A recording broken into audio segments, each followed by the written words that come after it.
சாப்பிடறதுக்கு பெசரட்டுன்னு ஒண்ணு கொடுத்தாங்க. அது என்னதுக்கா? அது ஒண்ணு இல்ல மீனா, மாவுல பச்சை பயிர் போட்டு அரைச்சி அத தோசைக்கல்ல ஊத்தி தோசைய 2ஆம் மடி, அதான் பெசரட்டு.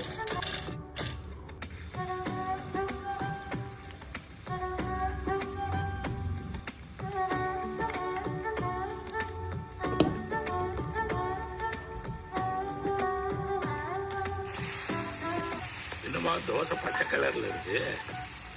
பெசரட் தோசை மாமா. ஓ, ஆந்திரா ஸ்பெஷலா?